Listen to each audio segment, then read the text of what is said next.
नमस्कार, मैं हूं अरुण शर्मा। आप देख रहे हैं बड़ा मुद्दा। अफगानिस्तान हाईजैक हो गया है। जी हां, तालिबान ने अब अफगानिस्तान पर कब्जा कर लिया है। जैसे ही आज काबुल में सरकारी दफ्तर में और सरकार के दफ्तरों तक काबुल में पहुंच गए अफगान में जो है तमाम तालिबानी, उसके बाद से अब ये आधिकारिक उन्होंने डिक्लेयर कर दिया कि अब हमारा कब्जा हो गया, अब हम सरकार बनाने जा रहे हैं। इस तरीके का अब अफगानिस्तान में माहौल है। लेकिन इसी के बीच अफगानिस्तान के इस पूरे माहौल से दुनिया भर के देश चिंतित हैं।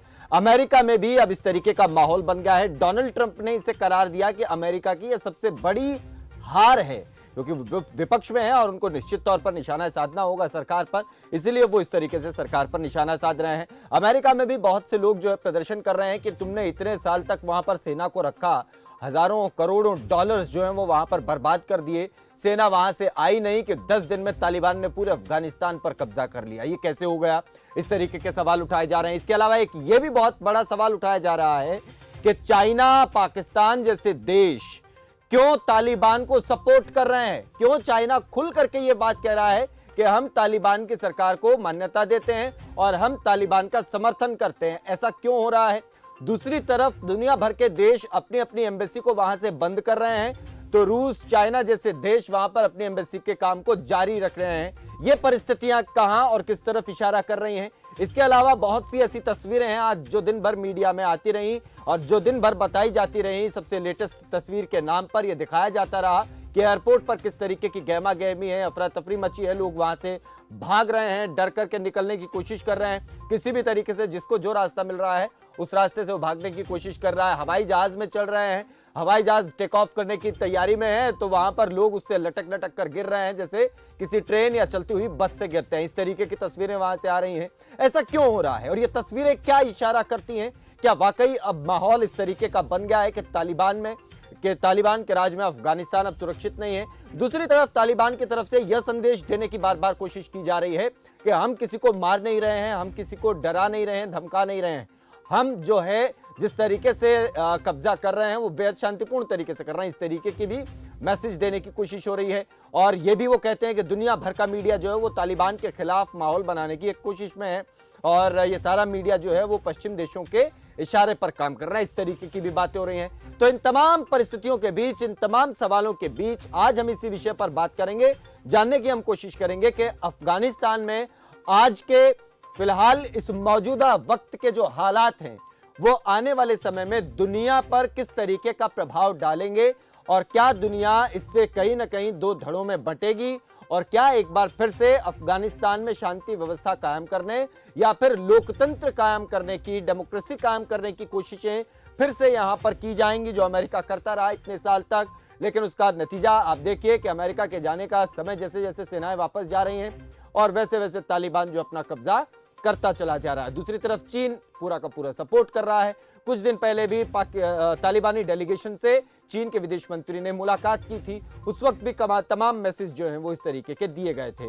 तो इन्हीं सब परिस्थितियों के बीच मोटे तौर पर जो सवाल कि क्या अब तालिबान का जो अफगानिस्तान पर कब्जा हो गया है, अब इसको दुनिया भर के देशों में और खासतौर पर लोकतांत्रिक देशों में चिंता का विषय माना जाए और चीन का, ड्रैगन का तालिबान के साथ नजदीकी होना, इसका क्या मायने निकाला जाए, इसको आज समझने की हम कोशिश करेंगे। और हमारे साथ एक पैनल भी जो है वो जुड़ गया है, उनसे भी बात करेंगे इस पूरे विषय पर और समझने की कोशिश करेंगे कि किस तरीके से चीजें हो रही हैं। दरअसल जिस तरीके से अब तालिबान ने अफगानिस्तान पर कब्जा किया है, इसने कहीं ना कहीं पूरी दुनिया को चिंता में तो डाला ही है।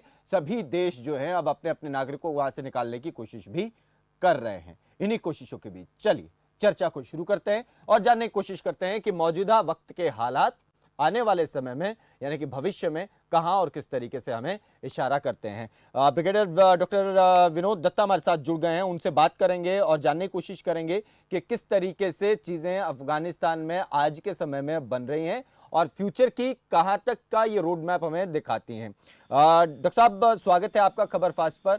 सबसे पहले आप हमें यही बताइए कि किस तरीके से आज का जो दिन हमने देखा वो अफगानिस्तान के इतिहास का एक विचित्र दिन आप कह सकते हैं कि हुआ है, या फिर इस तरीके की कहीं ना कहीं अफगानिस्तान में लोगों को भी आदत सी पड़ गई है कि यहाँ अफरा तफरी, क्योंकि हम देख रहे हैं पिछले 5 दशक से अस्थिर माहौल बना ही हुआ है।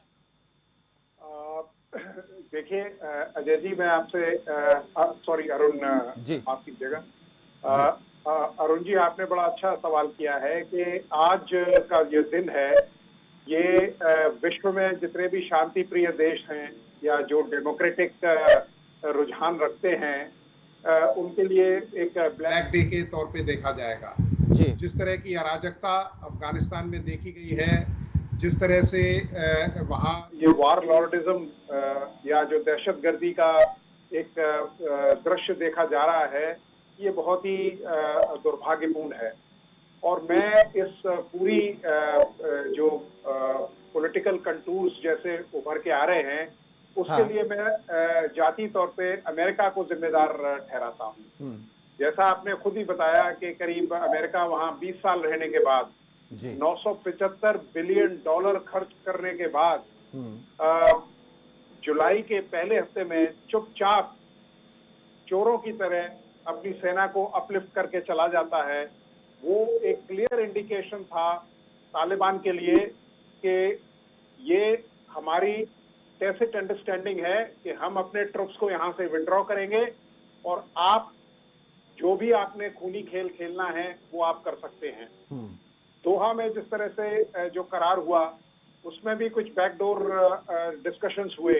हाँ। तो मुझे इसमें कोई शक नहीं है। और देखिए तालिबान है क्या, तालिबान भी अमेरिका का ही ब्रेन चाइल्ड है। हम्म। पहले अमेरिका ने ही इसको दूध पिलाया और इसको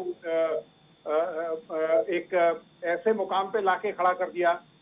तो कोई भी देश, सिवाय जो देश दहशतगर्दी पसंद करते हैं, चाहे वो पाकिस्तान हो, चाहे तुर्की हो या चीन हो, तो ये कोई भी देश गवारा नहीं करेगा कि जो अमेरिका ने किया, हाँ। अमेरिका की जो मजम्मत है, उसकी जो क्रिटिसिज्म है, वो खुद अमेरिकन लोग कर रहे हैं हाँ। कि आपने जब इतना, देखिए आप एक सुपर पावर है, जी। आपसे कुछ उम्मीदें या कुछ तवक्को की जाती है दुनिया की तरफ से। आप यूएन सिक्योरिटी काउंसिल में परमानेंट सीट इतने सालों से लिए बैठे हैं हाँ। और कोई वजह नहीं हो सकती कि आप कोई स्टेटमेंट न दें। जिस तरह से तालिबान अपने ऊपर अपने मंसूबों में आगे बढ़ रहा था, हाँ। अमेरिका को मालूम था कि किस रुझान की तरफ जा रहा है। बिल्कुल। अमेरिका को यह भी मालूम है कि वो यूएन, देखिए यूनाइटेड नेशंस का क्या वैल्यू है। जैसे हम्म। League of nations world war के बाद फेल हो गया, हाँ। ऐसे यूनाइटेड नेशंस ऑर्गेनाइजेशन फेल है, हाँ। डब्ल्यूएचओ फेल है। तो ये जो बैन अल-अक़वामी ऑर्गेनाइजेशंस हैं, क्यों हम दुनिया का अरबों रुपया वहां हम बर्बाद कर रहे हैं? क्यों नहीं एक जॉइंट टास्क फोर्स या एक पीस कीपिंग फोर्स को वहां लगाया गया? हम्म। क्योंकि जियो स्ट्रेटेजिक इंपॉर्टेंस जो अफगानिस्तान की है, हम्म। देखिए जो अफगानिस्तान में जिसका वर्चस्व रहेगा, सेंट्रल एशिया में उसका वर्चस्व रहेगा। बिल्कुल। और चीन ये जानता है कि दो सुपर पावर्स वहां फेल हो चुकी हैं। हाँ। तो चीन अपना कोई डायरेक्ट इन्वॉल्वमेंट वहां नहीं रखेगा, हाँ। लेकिन हाँ, उसने पाकिस्तान की पीठ को थपथपा दिया है और हाँ। उसने ये स्टेटमेंट दिया। देखिए मुल्ला बरादर साहब का आपने खुद ही जिक्र किया कि जी। जब वो वांगी साहब से मिले जी। तो उन्होंने इस तरह का ब्लूप्रिंट पहले ही बना रखा था।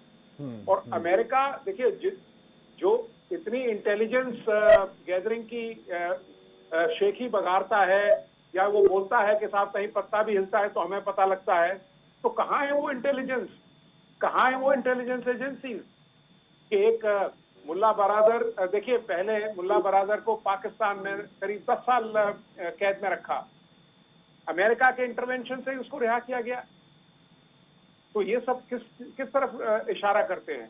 ये बिल्कुल साफ और वाजे करते हैं कि अमेरिका का इन्वॉल्वमेंट इस ब्लडशेड में, इस दहशतगर्दी में बिल्कुल है और इसमें कोई दो राय नहीं।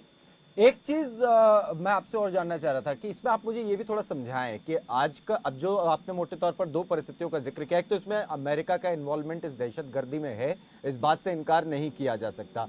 दूसरी तरफ जैसा आपने जिक्र किया कि दो सुपर पावर, पहले हमने देखा इसमें रशिया भी पूरी कोशिशें करके जा चुका है कि यहाँ किसी भी तरीके से अपना वर्चस्व बन सके तो बनाए, लेकिन जाना पड़ा, एक लंबा समय उनको यहाँ पर बिताकर, और जब लगा कि बहुत ज्यादा पैसा खर्च हो रहा है तो चलिए निकलिए। अमेरिका को भी ठीक ऐसा ही लगा कि भाई इतना पैसा खर्च करने के बाद हासिल कुछ हो नहीं रहा तो क्या फायदा, चलिए निकलिए। तो अब चाइना जो है वो तीसरा तरीके से अपनी चीजों को कर रहा है। आप देखिए इसमें कि वो तालिबान को सपोर्ट कर रहे हैं। तो क्या लगता है कि चाइना इन चीजों को, खासतौर पर इन तरीकों से ये सीख चुका है कि अमेरिका रूस की तरह चीजों को यहाँ कैप्चर नहीं किया जा सकता, और तीसरे तरीके से चलिए और जब जाकर के अपना वर्चस्व बनाइए। तो क्या कहीं ना कहीं वो इस डायरेक्शन में अपना रास्ता देख रहा है? अरुण जी, बड़ा अच्छा सवाल आपने उठाया है। और देखिए, चीन की जो मंशा है, चीन की जो नजर है, देखिए, पाकिस्तान चीन का एक वेसल स्टेट बन चुका है, एक कॉलोनी बन चुका है, इसमें कोई दो राय नहीं है।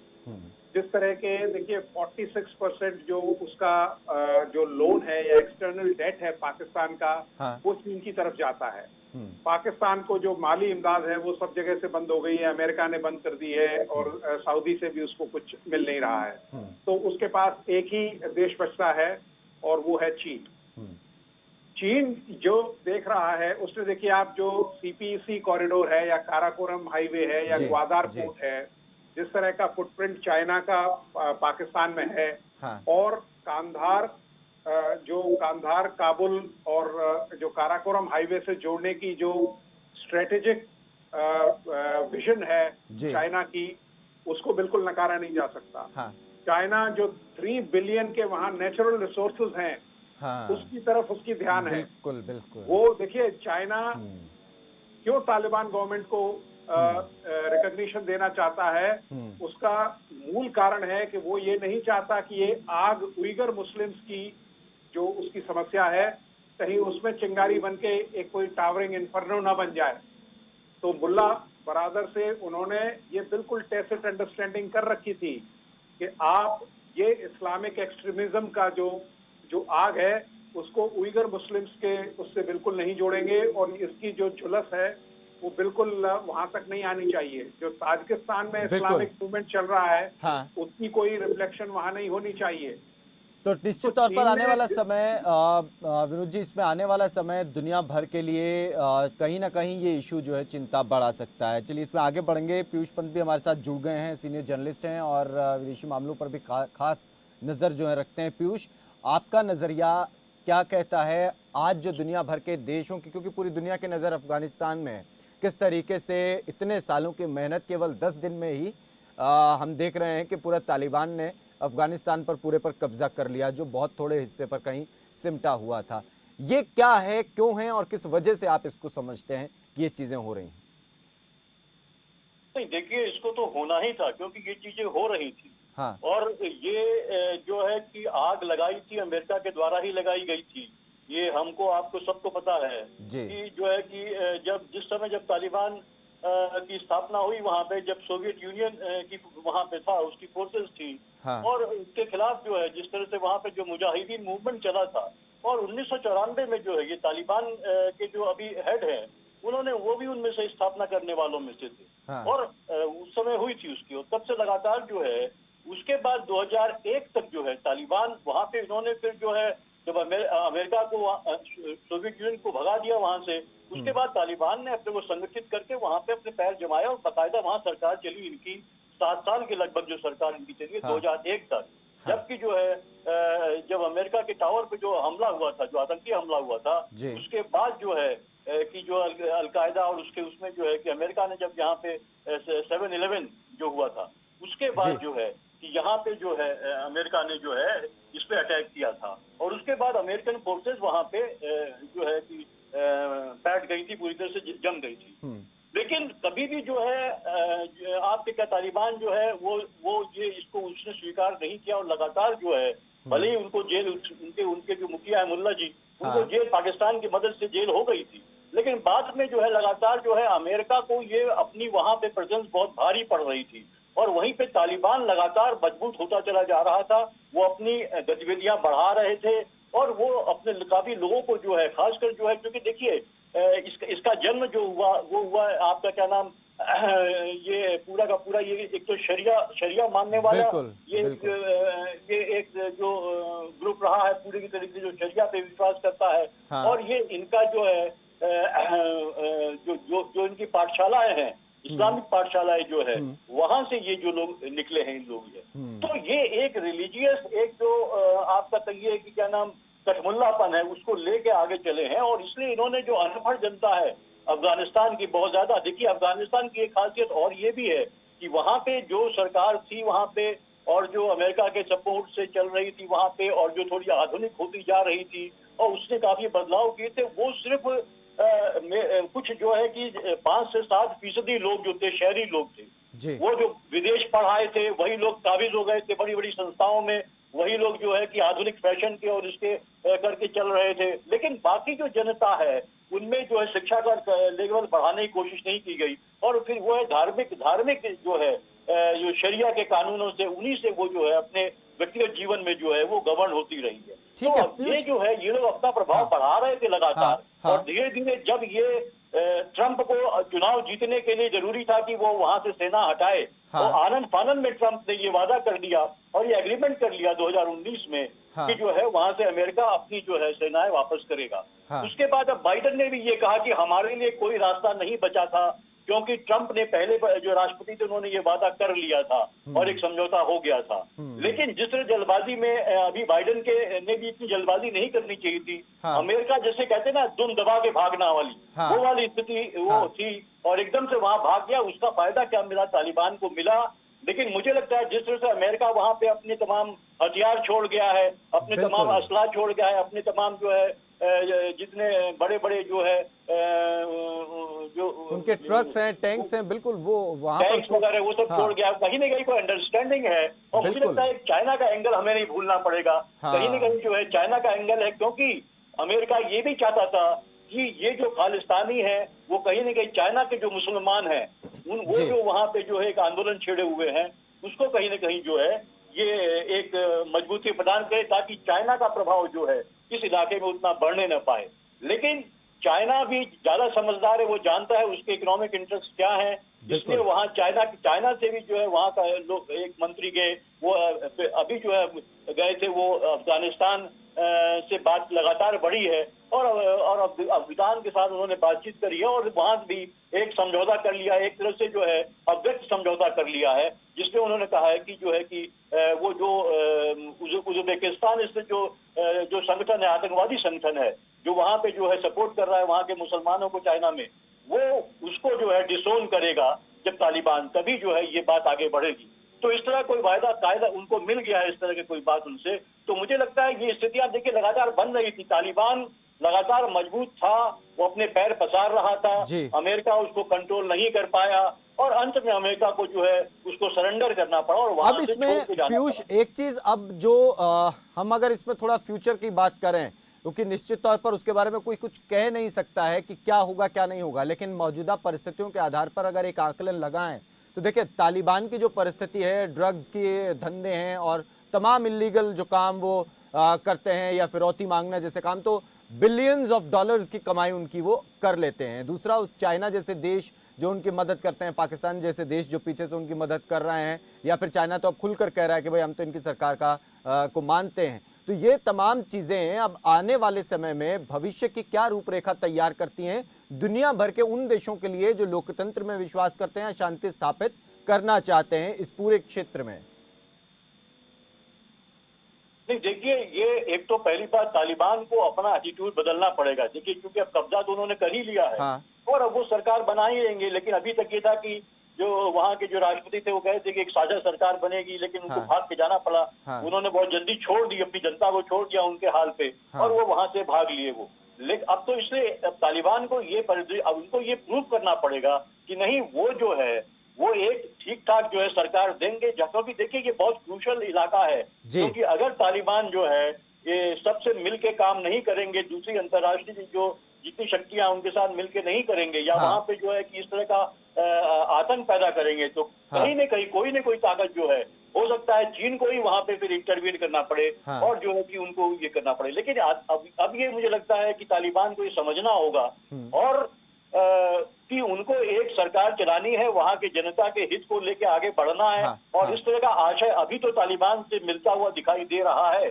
भविष्य में क्या होगा कह नहीं सकते क्योंकि वो दो तरह की बात करते हैं कहते कुछ और है करते कुछ है खासकर जो शरिया से लेके उनके तमाम औरतों के खिलाफ औरतों की लड़कियों की पढ़ाई के खिलाफ जिस तरह से उनका एक जो नजरिया है, बिल्कुल। उस तरह से जो है पर्दा सिस्टम का जो वो उसकी पैरवी करते हैं वो, बिल्कुल, और तो इस पढ़ाई तरह को से लेकर भी उन्होंने बहुत सारे वो हाँ, वो वो तमाम चीज़ें हैं। ये आप बिल्कुल सही कह रहे हैं कि कहीं न कहीं तालिबान अगर अपने इमेज पर काम करता है, तो हो सकता है चीज़ें आने वाले समय में दूसरे देशों के लिए भी आसान हो जाएँ बात करना। विनोद, आप अगर थोड़ा बता सकें इसी विषय पर, इसी पॉइंट पर, क्योंकि जो बात अभी पीयूष कह रहे हैं, मैं भी देख रहा था कि बहुत सारे बयानात जो हैं वो एक्सपर्ट्स के इसी तरीके से हैं कि अब अगर तालिबान को भी, क्योंकि ये पता तो है कि बंदूक के बल पर लंबा समय तो वो टिक नहीं पाएंगे, और हो सकता है कि जैसे पहले भी 5-7 साल के लिए वो रुक गए, लेकिन लंबा अरसा टिक पाना बंदूक के दम पर तो पॉसिबल नहीं है।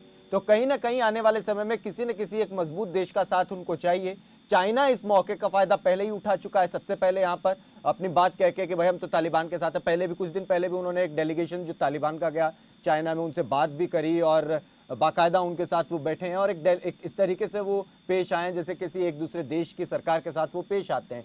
तो ये परिस्थितियां कहाँ आने वाले समय में पूरी दुनिया को, खासतौर पर ये मिडिल ईस्ट के इस पूरे रीजन में, खासतौर पर भारत जैसे देशों के लिए कहाँ और किस तरीके की परिस्थितियां बनाती हैं और क्या रूपरेखा दे करके जाती हैं? देखिए, पीयूष ने दो मुद्दे बड़े अहम उठाए। जी। और सबसे पहला तो ये था कि देखिए, इसमें जो अमेरिका की जो टैसिट अंडरस्टैंडिंग है, क्योंकि मैं उनसे बिल्कुल सहमत हूँ कि वो अपना असला वहां से उठा सकते थे, उसके पास हाँ। किस तरह की रिसोर्सेज और रीच है कि वो सारा उसको, लेकिन वो उनके लिए छोड़ गए। और ये इंडिकेशन था कि भाई हम तो इसको छोड़ के जा रहे हैं, आप इस हाँ। पे काबिज हो जाइए। हाँ। दूसरी चीज देखिए, जिस तरह के स्टेटमेंट या वक्तव्य तालिबान के जो स्पोक्स पर्सन हैं उनकी तरफ से आ रहे हैं, उन पे वो अभी तो सेल्फ अश्योरिंग हैं, लेकिन उन पे यकीन नहीं किया जा सकता। तीसरी चीज जो है, देखिए, अब जो 4 मजे हुए जो लीडर्स हैं जो तालिबान में, उसमें सबसे ज्यादा पावरफुल जो हैं या जिन्होंने सबसे ज्यादा काम किया है तालिबान को संगठित करने में, हाँ। वो मुल्ला बरादर का रोल है। जी। और वो ही जो बैनुल अक़वामी ताकतें हैं उनसे मिले हैं, और उनको जो सबसे बड़ा सपोर्ट है वो चीन के द्वारा मिला है। देखिए, मेरे हिसाब से जो पीयूष जी ने कहा है, मैं भी इस बात से सहमत हूँ कि देखिए, जब आपको सत्ता मिल जाती है तो आपको अपना जो रवैया है, जो आपको अपनी गवर्नेंस की जो बर्बरता है उसको कम करना होगा। आपको वहाँ लोगों में ये कॉन्फिडेंस लाना होगा कि हम आपकी डेवलपमेंट के लिए हैं, हम आपके भलाई के लिए हैं। और इन चारों लोगों में कोई तालमेल बिठाना, ये वेट एंड वॉच का विषय है। जी। रही बात भारत पे इसके इम्पैक्ट की, देखिए, भारत के लिए एक बहुत बड़ा झटका है, क्योंकि करीब $3 बिलियन की हमारी इन्वेस्टमेंट वहां थी। हमारा जो करीब 200 से 250 प्रोजेक्ट्स वहां चल रहे थे। जी। हमारा जो सॉफ्ट पावर का इन्वेस्टमेंट था वो भी काफी था। और सबसे ज्यादा जरूरी है कि geo strategic point of view से अफगानिस्तान भारत के लिए काफी अहम था। जी। चीन भारत के खिलाफ काफी दिनों से काम कर रहा था। आप चाबहार जो कॉन्ट्रैक्ट था उसमें आप देखिए, और जिस तरह की हमारी जो प्रेजेंस वहां थी, वो चाइना बिल्कुल उसको अप्रिशिएट नहीं कर रहा था। तो मेरा ये मानना है कि जो इंटरनेशनल एक्सेप्टेंस है उसको हासिल करने के लिए तालिबान अपने जो हुकूमत है उसमें कुछ ना कुछ चेंजेस लाएगा। और खासकर जिस तरह की एडवर्स मीडिया अटेंशन उसको मिल रही है, वो ऑलरेडी उस पर ध्यान दे रहे हैं। जैसे जो खवातीन हैं या जो लेडीज हैं, उनके साथ कैसा बर्ताव हो, या और जो इस तरह की चीजें हैं उन पे कैसे तवज्जो दी जाए, तो इस पे उनकी जो वार्ता है वो चल रही हैं। और देखिए, अगर जैसे मुल्ला याकूब है जो मुल्ला उमर के बेटे हैं, उनका भी काफी से है इसमें तालिबान में, तो उन लोगों को भी कुछ न कुछ इस तरह के जो इम्पोर्टेंट पोर्टफोलियोज हैं वो दिए जाएंगे।